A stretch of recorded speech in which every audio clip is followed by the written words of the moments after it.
Rip and Riff with Jared and Adam.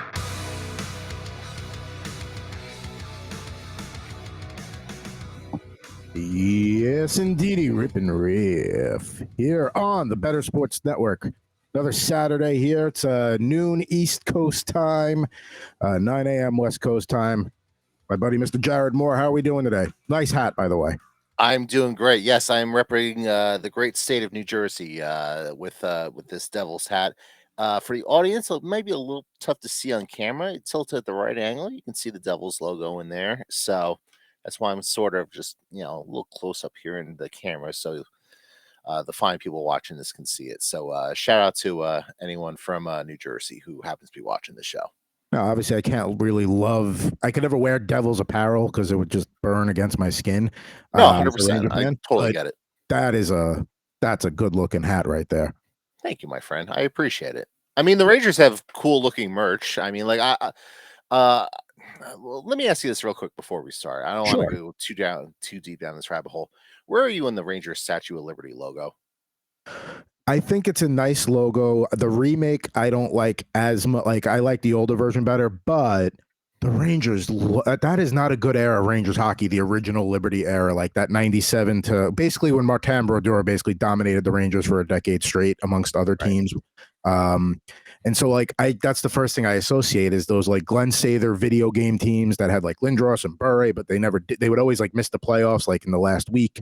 So, like, I just don't associate that with a good era. They're sharp, but bad association. I completely agree with your assessment. I don't like the modern version, but I do like from, like, the late 90s, early 2000s, like you were mentioning. So, kind of see we're on the same page with that. I like a lot of those, like, late 90s, early 2000s NHL logos. Like I'm a big fan of the Islanders fisherman logo, the Buffalo Sabres with the buffalo head, and also the Buffalo Slug logo.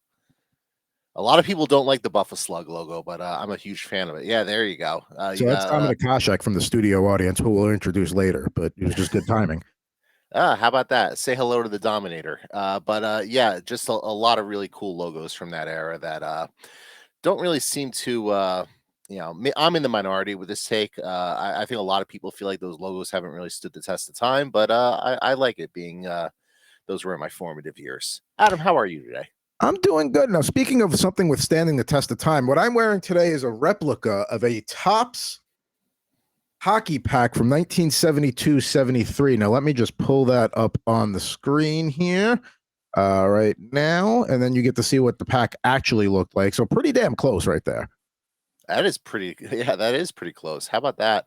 What year would you say that pack is from? Because I would guess 1983 or something like that. You would lose on the Price is Right, my friend, because it is a 72-73 pack. I didn't even know they made hockey cards. Like, I guess it makes sense because I mean that's you're already in the next 6 era by then. You got actually there are more than 12 teams by then, so yeah, it makes sense. But yeah, 1972-73 Topps. How about that? All right, that is gorgeous. I love it. Now, speaking of cards today, I believe what are we ripping today here, Jared? What do you got? Now, I'll be going first. I got 2 packs today, but what are you going to be ripping after me? So I'm going to go baseball today. I've recently bought a couple modern baseball boxes off of our friend eBay, who typically is my supplier when it comes to this sort of thing.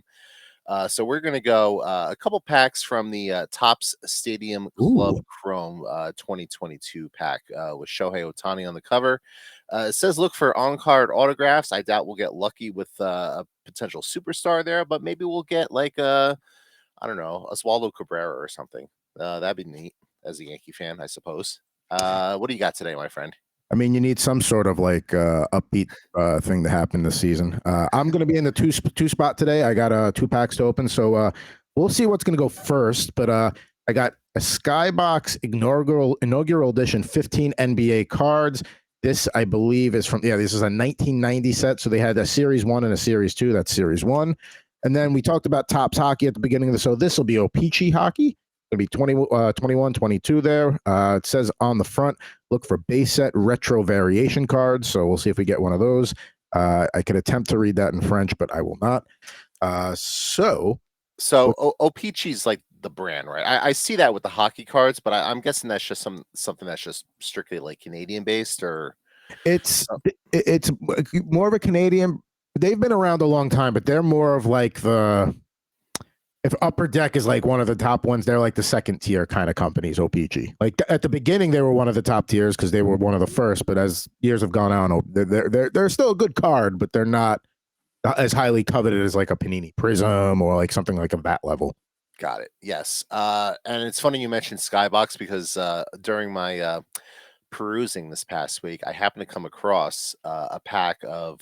We'll open this on a future edition of the show. You remember the Super Mario Brothers movie from the '90s? Oh yeah, So I found some trading cards Skybox put out from that movie, starring John Leguizamo as Luigi. So we can definitely open up a pack or two of those and just reminisce on a how terrible that movie was, and b the '90s in general. So I'm excited for that on a future edition of Rip and Riff. So stay we tuned for that. will absolutely do that. I do need to do a rewatch of it. Has it been it's been a while, so I could be extra snarky about how bad it was. So definitely need a 100%. rewatch of that. So we should I go O-Pee-Chee Hockey first, or should we take a trip in the time machine and go back to 1990 and do some NBA?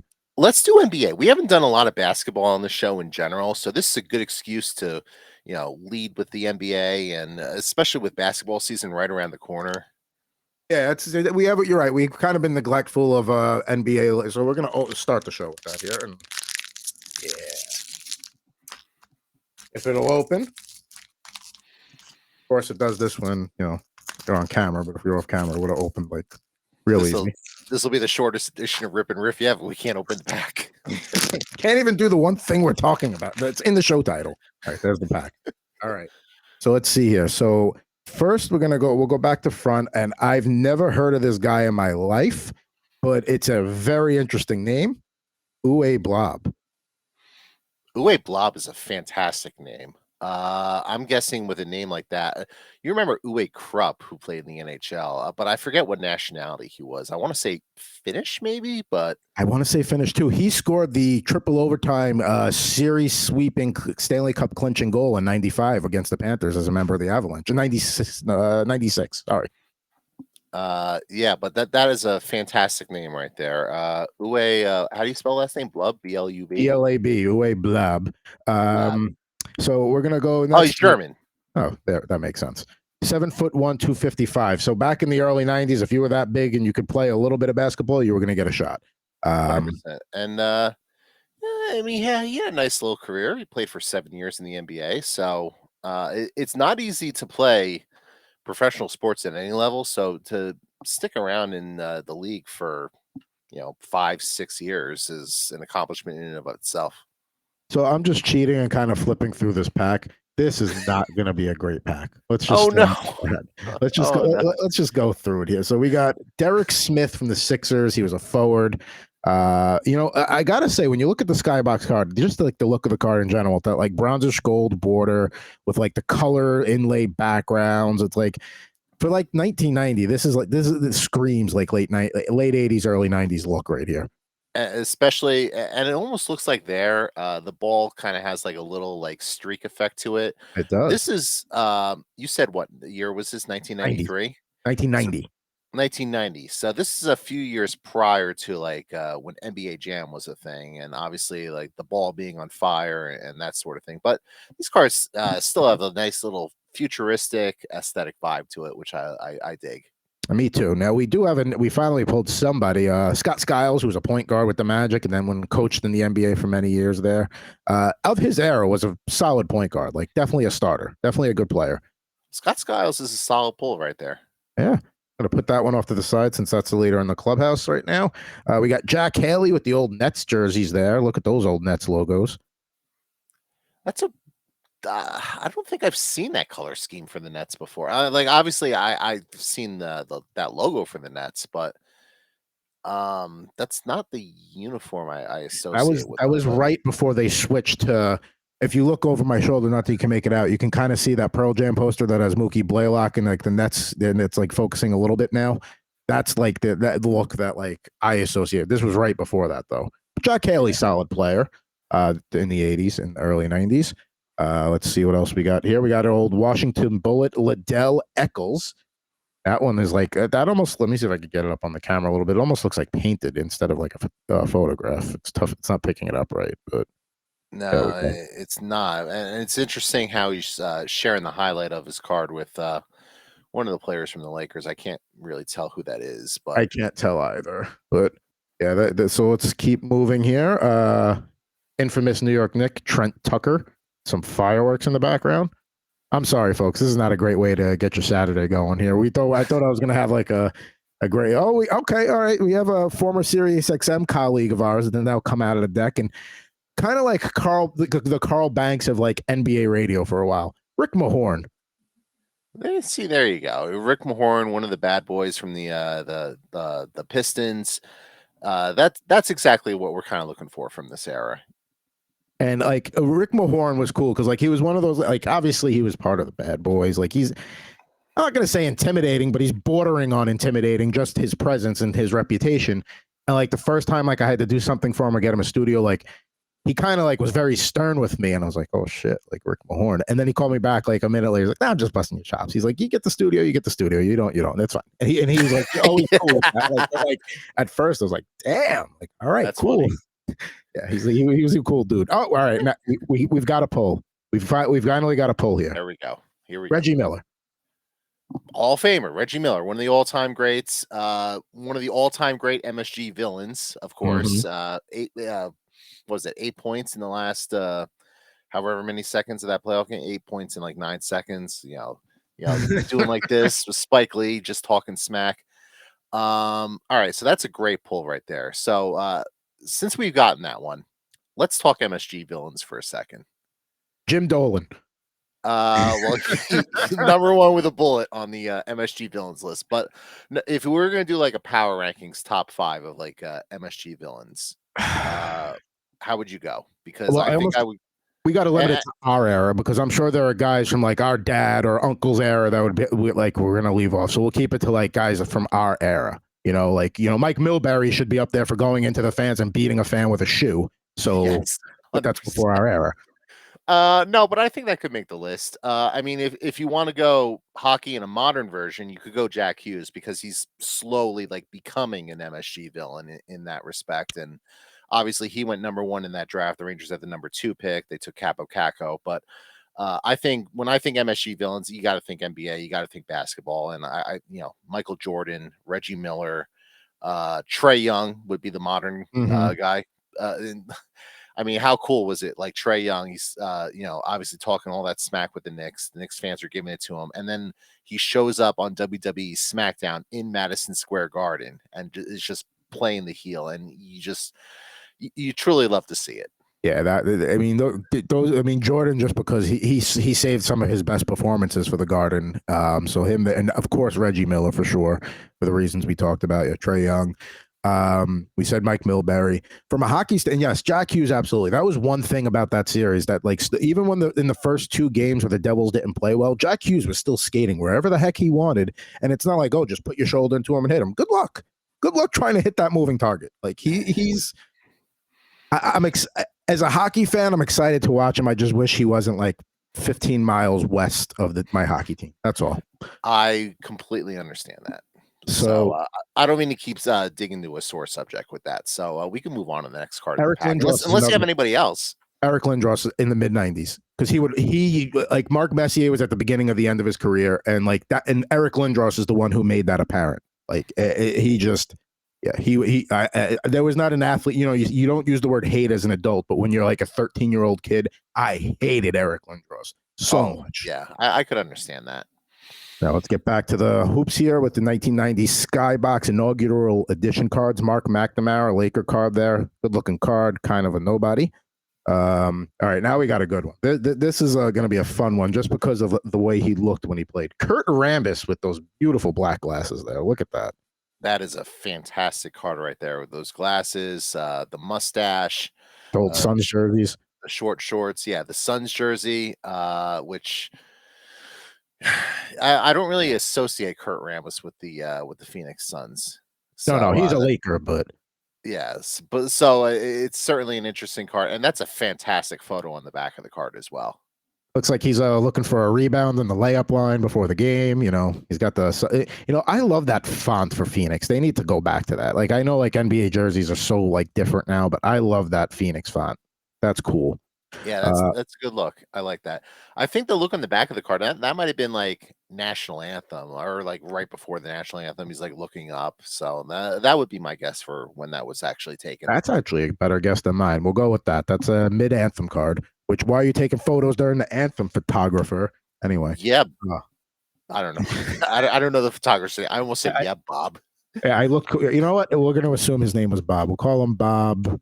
Bob Benjamin, because it's Benoit Benjamin. Benoit Benjamin, a former NBA. I don't want to call him a journeyman, big man, played for a bunch of teams, but had a good run with the Clippers. Let's see what else you got.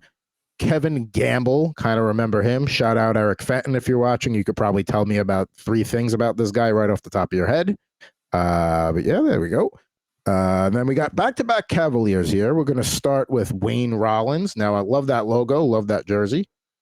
But we got Hot Rod John Williams, I believe, rest in peace. But good looking card there against the Clippers, that old Cleveland jersey. Looks like he's going up for a nice putback there. And then let's see what we got. 2 more left in this NBA pack. We got Miami Heat, Kevin Edwards. Maybe Better Boss can tell us something about him since he's a Heat fan. That's right up his era. Is he really a Heat fan? I didn't know that about Matt. So if you did not know Better Boss's teams, they are the Commanders franchise. They are the Miami Heat. They are the St. Louis Cardinals and the Pittsburgh Penguins. That is a weird collection of teams, but I think that also probably perfectly describes Better Boss as well. It's just a very so I know the Heat is because of Rony Cycli, who's a Syracuse guy, so that's part of that.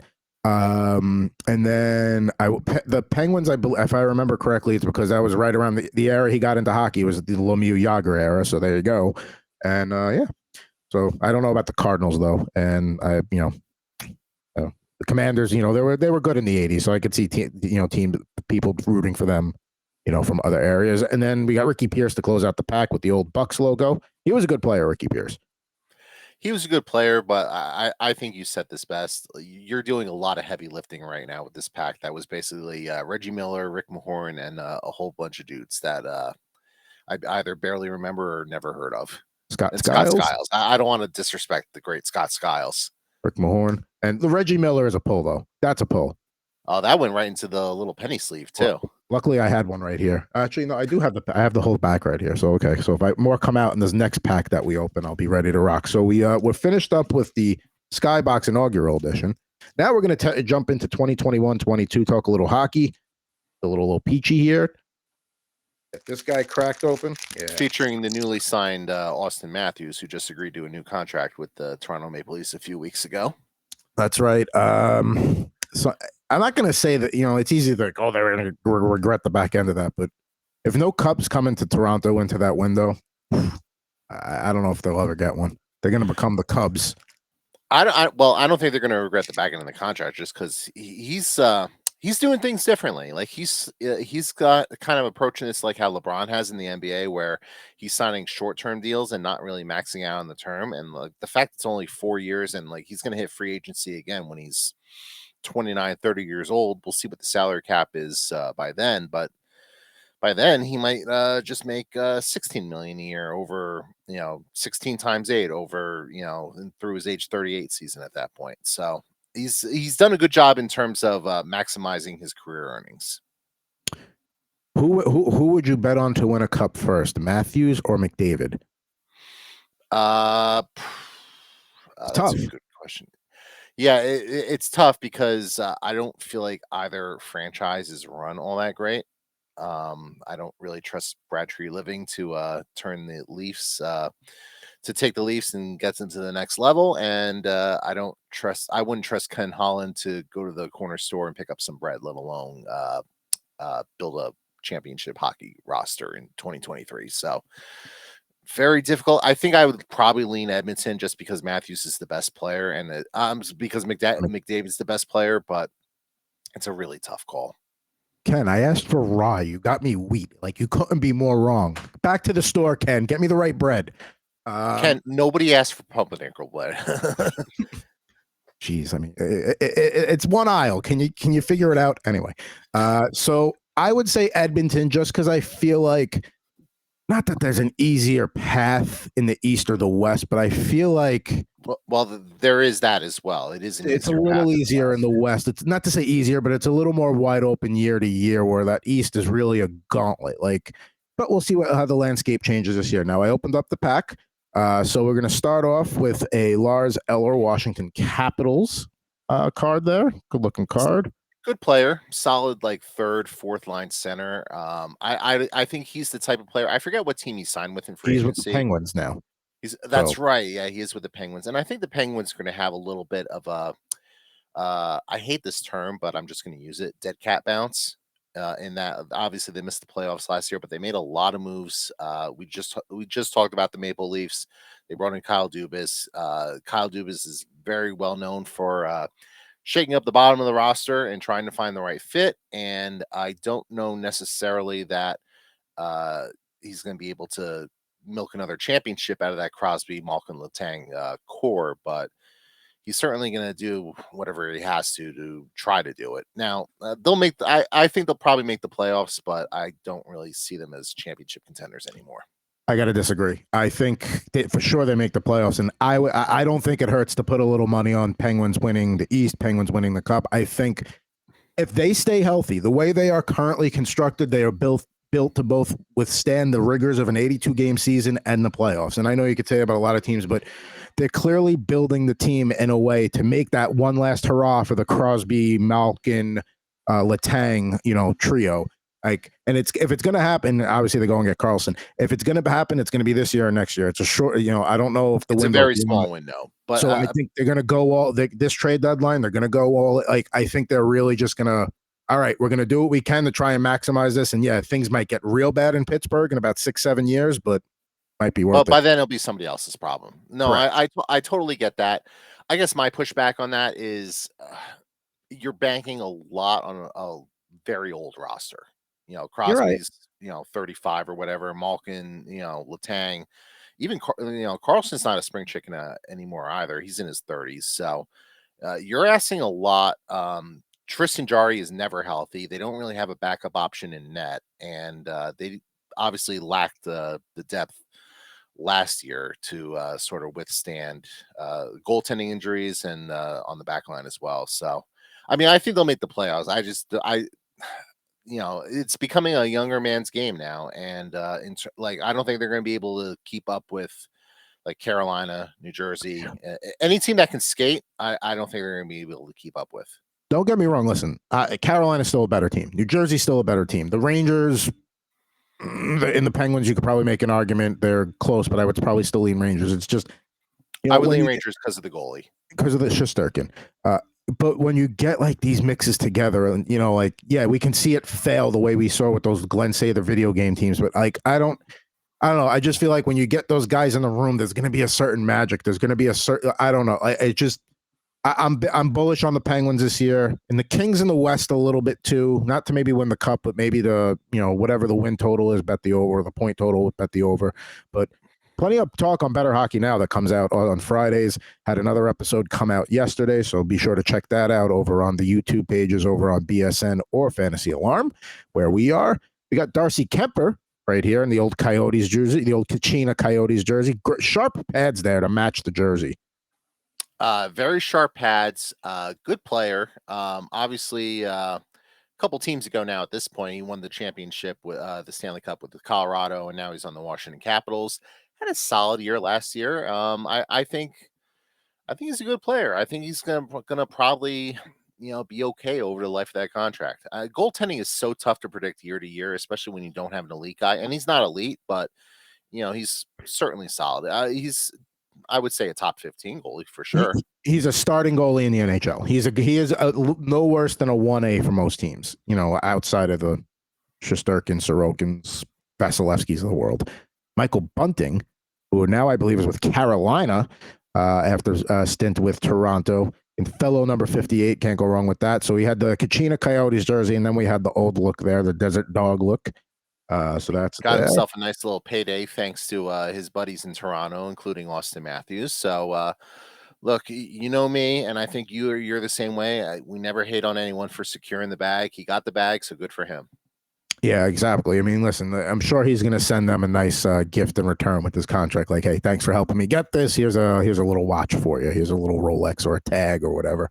We got a season highlights. Nicholas Backstrom playing in his 1,000th career game there with the old, I believe those were the Capitals Winter Classic jerseys from that year, or Yeah, outdoor game jersey from that year. 100%. It feels like now, unfortunately, the only season highlight we get with Nicholas Backstrom is if he actually suits up to play, because the poor guy's never healthy because he's been dealing with so many injuries. But that'll be a lot of fun to watch this year and next year, especially with the Capitals and Ovechkin pursuing Gretzky's record, and a lot of those. I mean, that's another team that's got a million guys who are over the age of 30 and 35, and probably not built for long-term success. If they have a window, it's going to be a very small one, but it'll be interesting to see how they proceed this season.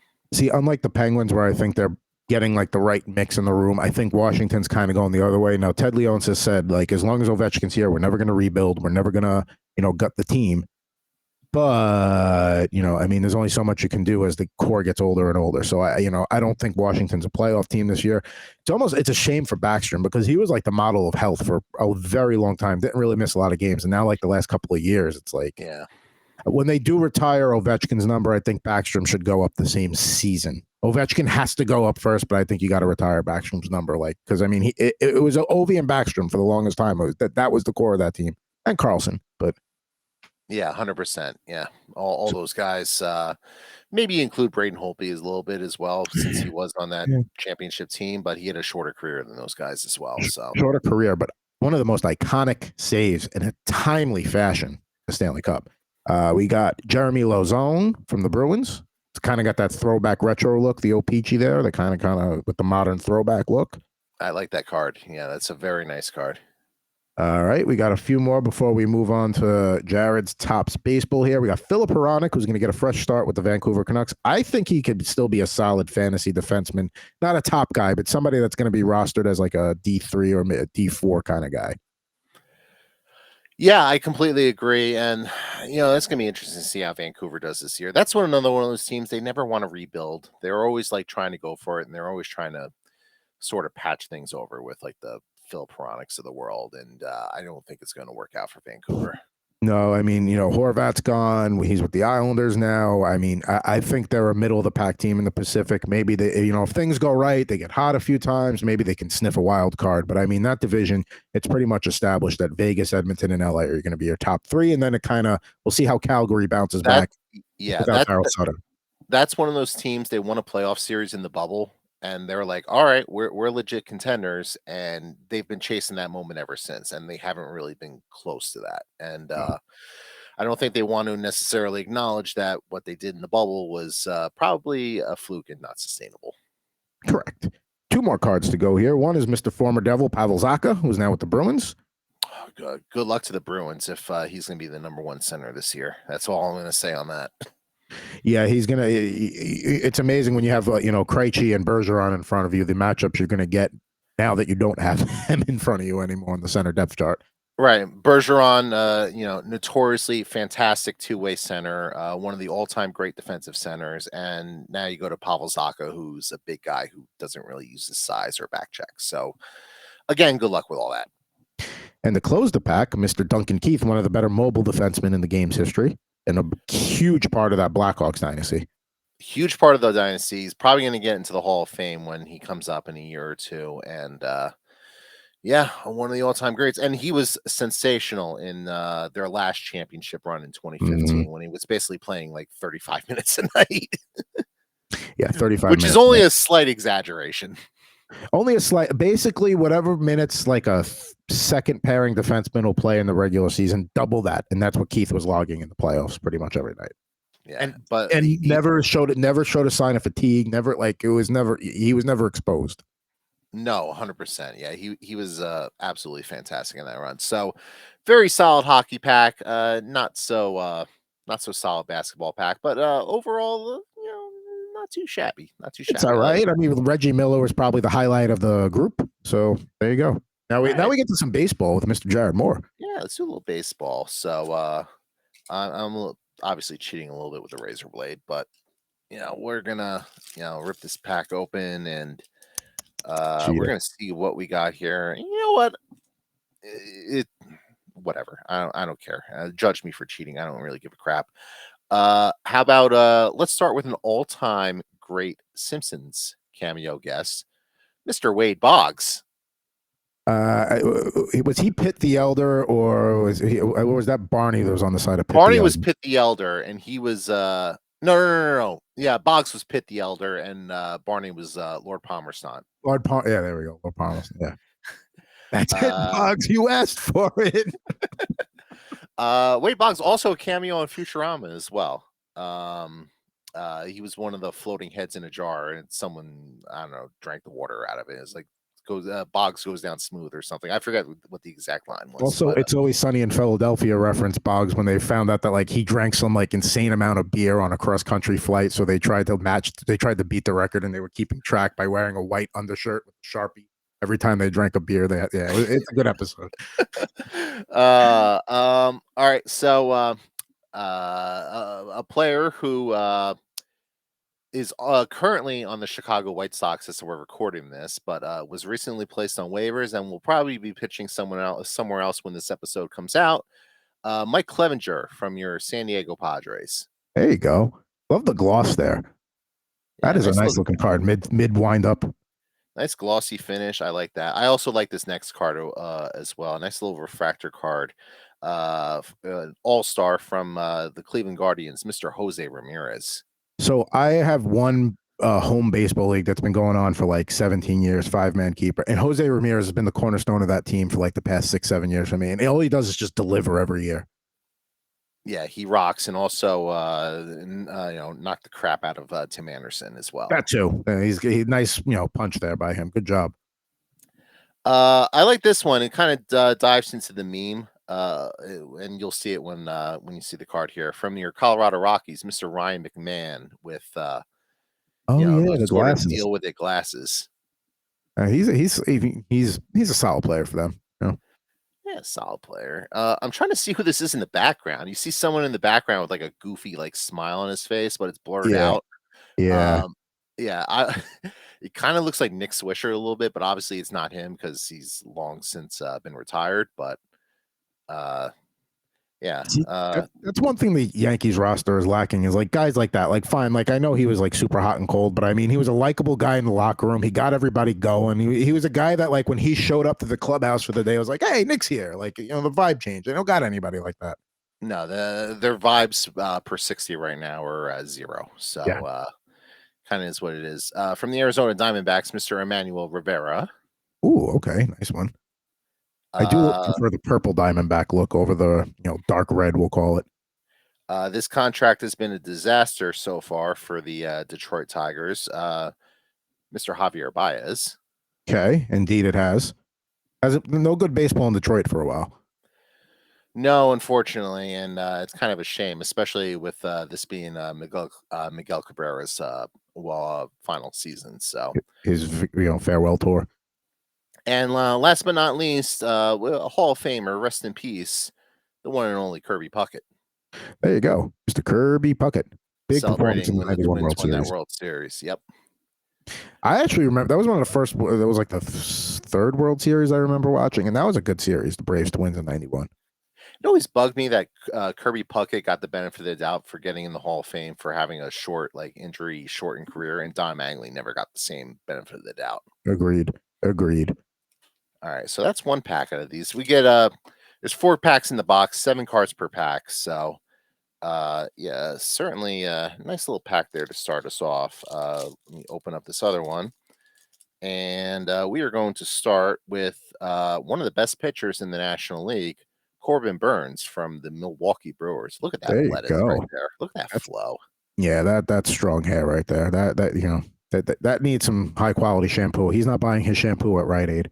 No, he is not. That he is spending thousands of dollars on a bottle of whatever he's using on his hair. Sure. Let's see. Bobby Dalbec from the Boston Red Sox. Okay. I think he's a highly touted prospect. So I believe so. We'll have to consult with future guest John and Pemba, big Red Sox fan, on that. Yep. Maybe not prospect anymore because it has Yeah. stats from 2021. Ooh, so here's a nice one. Nice little refractor card here. Oh, I Don't gotta drop it. try not to drop the next one. But from the San Diego Padres, Mr. Juan Soto. Oh wow, that's a yeah. There you go. You need a penny sleeve for that one, Jared. Here you go. Take that. Appreciate it. Thank you so much for the generous offer. Yes. Um, nice little specialty card here. Destiny card from the Miami Marlins, Jazz Chisholm Jr. Oh, it hasn't been the best of years for him because he's been hurt a lot, but definitely going to be a strong second baseman for a while. And he obviously made the cover of MLB The Show this year. So, There you go. yeah, one of the nice young stars in baseball. Great We go name, from Jazz that. Chisholm. We go from that to one of the potential front runners for AL Cy Young in Kevin Gausman from the Toronto Blue Jays. There you go. Toronto's been Toronto. I don't dislike the Blue Jays as much as I dislike the other teams in the AL East for some reason. I don't know. Yeah, I mean, I don't know. It's kind of weird. Joan Duran, rookie card from the Minnesota Twins here. Okay, pointing to the sky. Yep, it looks like he's celebrating a save. So There you good go. for him there. And one of the best pitchers in the American League. This is sort of like a gold reflection here, but Tyler Glasnow from the Tampa Bay Rays. Yeah, that's a yeah. I mean, it almost looks like a mirror the way it's reflecting. That's how like shiny it is. That's Yeah, cool. you can almost see yourself back in our little Streamlabs recording software here. I can, yeah. There I am in the background, me moving. There I am. So how about that? So two solid packs there. So can't complain there with the baseball cards we got out of the Stadium Chrome series. I'll open up the other two off site and off air and send you any notable pulls out of those. I was gonna say off site. You're gonna go to like a hotel room and open them up just like for a special like pack ripping.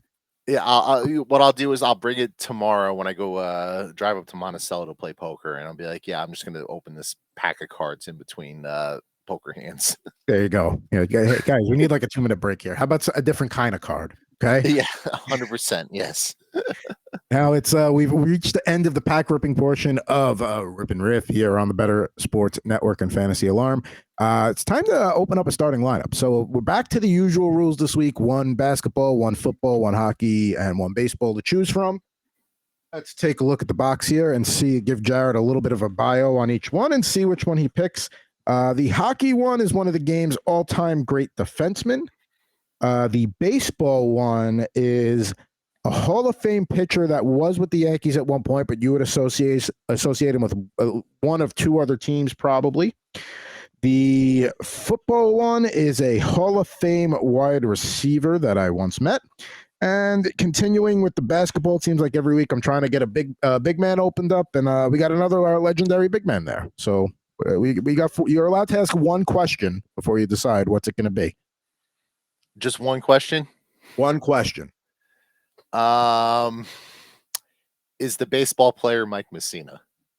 That is actually a really good guess, but no, that is not. And I do have an orange Orioles Messina downstairs in storage. So good guess, but no.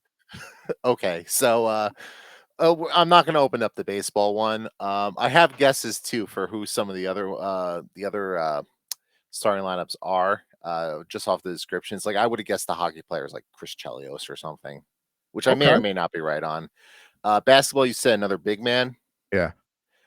So we'll go Shaquille O'Neal and Hall of Fame receiver in football who you would have met, which would suggest that it's somebody who has been in the Sirius XM studios at some point or another. Awesome. So I would lean Torrey Holt on that one. Okay. So what are we picking? So we have done basketball today. We have done hockey. We have done baseball. It is football season, so I feel like we should end the show with a little football. So let's go there. All right. So let's run through the 3 that you did not pick. Yeah, let's see how horribly wrong I was on all these guesses. David Robinson for the big man. I'm now 0 for 2 between that and the failed Mike Messina guess. But I almost put Shaq in there, so we're kind of on the same wavelength. I almost went him over, but I didn't feel like moving boxes, and Robinson was accessible. So, baseball player is Randy Johnson with the Diamondbacks. You would probably associate him with the Mariners or Arizona or even Houston, maybe before the Yankees. But yeah, 100%. The hockey player, you were on the right path with a Chelios, but it was Mr. Ray Bork from the Canadian series, the Premier Choi. There you go. Right church, wrong pew, unfortunately. Well, no, I wouldn't even say right church. they're Hall of Fame defensemen, so I guess it's sort of the same church. But who's the football one? So this is a man I met at a FSGA remote in Las Vegas for Better Sports Network last February. Mr. Michael Irvin. He's been in the box. I should have had that. Yeah, I should have had that. No, I mean, listen, Torrey Holt's not a bad guess. I mean, listen, that you if I say something like that, you're gonna think my previous career at Sirius with all the people we would either work with or would be in studio promoting something, whatever. But here it is, Mr. Michael Irvin. Yeah, Michael Irvin, back in the news, being part of the whole Skip Bayless Undisputed crew. So good for him if you're into that sort of television programming. Super nice guy. Gave me a hug. What a man. Ate at the same restaurant, not at the same table. So let's open this up. Yes. So we got the poster. I'm not going to unfold it, but some of those came with a poster. Here's his card, Mr. Looks like in the middle of practice on a hot day there. Looks like Jimmy Johnson's telling him something he don't want to hear. Assuming the Cowboys still had their training camp in Oxnard, California back then, which probably a very distinct possibility. Now this is a 92 edition Cowboy, so this is like peak at their era here. All right, and we put the helmet on him, and there we go. He's making a little diving catch there. He's on his knees. He's maybe going across the middle to get that first down and move the chains. A nice Cowboy star helmet right there, and it's a good looking one right there. Irvin, very nice one. Shout out to our guy Corey Parson, huge Cowboys fan, and shout out to everybody else on the Better Sports Network who's also a Cowboy fan. Britt Flynn, and I'm sure I'm forgetting somebody else, but shout out to America's team, I suppose. Let's also shout out recent inductee in the Pro Wrestling Hall of Fame and big Cowboys fan, Dave LaGreca. Yes, congrats to Dave, our good friend. So we're gonna go through the before we get out of here. Let's we got to introduce the starting lineup. Studio audience. So let's see who's back there today. So on the left, we've got a 1989 Del Curry, father of Steph Curry, of course, and Seth Curry. Can't leave him out. We got Eric Rett from the 1996 Buccaneers line. Hardy Nickerson was the guy we opened up last week in the starting lineup box unboxing here on Rip N Riff. And then all the way on the right, we got Jeff Conine. Little fact about him, my first ever baseball autograph. Florida Marlin, Jeff Conine, 93, and their first ever series in their expansion season. Mr. Marlin, there you go. I remember for my 10th birthday, the Marlins were playing the Mets. Not that we're a Mets fan, we're Yankees fans. My dad thought it would be cool to see an expansion team on my birthday, and got a nice autograph from Conine. Then on the bottom row, we're going to be talking this week on Better Hockey Now, a little goalie fantasy preview. We got Mike Richter, 94. We've got Dominic Hasek in the middle, my favorite goalie of all time, and who I consider to be arguably the best. And then John Van Beesbrook all the way on the right with the Collectors Club edition, 95 there with the Panthers mask there. So all good looking starting lineups there. Good colors, good looking.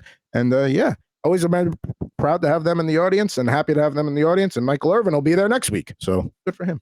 What a fantastic trio. I sort of like the thought process too of who makes the starting lineup studio audience every week as well. So I'm always intrigued to see who you're going to surprise us with this week. Well, thank you. I mean, the hockey I try to do theme to whatever Better Hockey Now is going to be talking about that week. The top row, it's always starts with the recent opener, and then I kind of build it off from there. So, the Bucks, and then I had the teal on each end. So it's a nice looking, aesthetically pleasing, we'll call it. 100%. But that does it for the latest edition of Rip N Riff. We'll be back here next Saturday on the Better Sports Network and the Fantasy Alarm YouTube pages. Don't forget to check out all their wonderful content on both YouTube pages and Twitter. You see our Twitter handles on the screen right there. But for another edition of Rip N Riff, that's Mr. Jared Moore. I'm Mr. Adam Bernard at Pucking Thoughts on Twitter. We'll be back with you next week on R&R Rip N Riff.